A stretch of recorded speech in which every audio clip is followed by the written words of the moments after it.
2, 3. Brescia, bellezza, messo la principessa.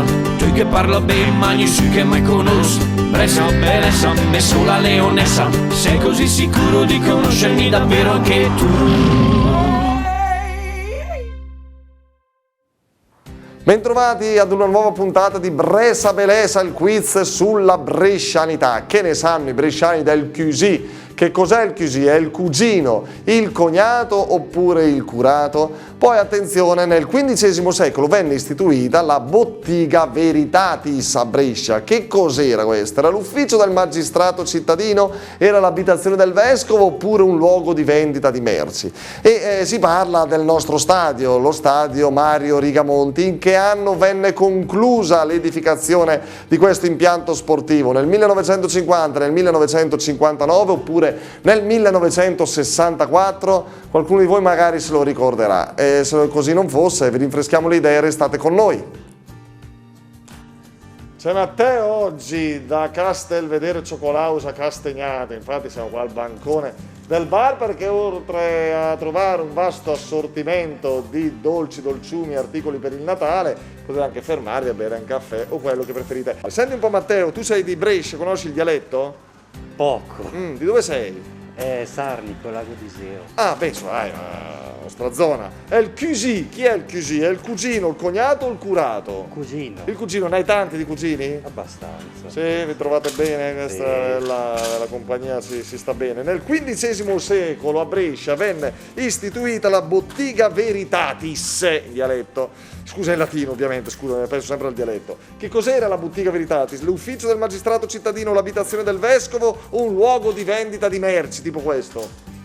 Un luogo di vendita. Sì, era la Bottega Veritatis Castelvetraratis, all'epoca c'era questa. In che anno venne conclusa l'edificazione dello stadio Mario Rigamonti, l'attuale stadio ancora in uso a Brescia? 1950, 1959 o 64?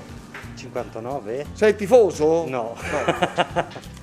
Andrea del reparto produzione, mi sembra che lo si evinca dal colore del camice che fu bianco. Che fu bianco, ecco, c'è ancora qualche chiazza bianca effettivamente. Sì.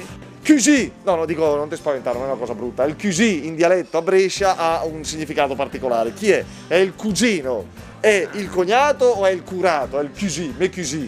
Il me cuisine, in milanese è il cugino. A Brescia, anche a Brescia è il cugino. Lo vedi? Bravo Andrea. Poi senti, la prima andata. Ma mica l'esame di maturità, stai sereno. Nel XV secolo venne istituita la Bottega Veritatis. Che cos'era sta Bottega Veritatis? Era l'ufficio del magistrato cittadino, era l'abitazione del vescovo o un luogo di vendita di merci? Mi ripeti il nome per favore? Ufficio del magistrato. No, cos'era la... Scusami. Bottega Veritatis.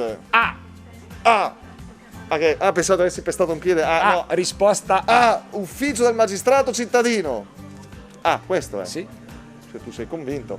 In che anno venne conclusa l'edificazione dello stadio bresciano Mario Rigamonti, tuttora in utilizzo? Nel 1950, nel 59, nel 64? Non eri ancora nato?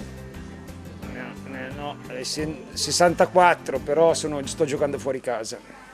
Sveliamo i segreti del Brescia Bellezza di oggi. È il QC, è il cugino, vabbè, qua ci sono i cugini di campagna, insomma, ognuno può mettere la faccia del cugino che più preferisce. Poi attenzione, la Bottega Veritatis, che cos'era? Era un luogo di vendita di merci. Qui si controllava che le merci fossero vendute al dettaglio a prezzi controllati, insomma, una sorta di locale di calmiere dei prezzi. E lo stadio Mario Rigamonti venne edificato, cioè anzi la conclusione dei lavori avvenne nel 1959. Grazie a tutti, arrivederci alla prossima.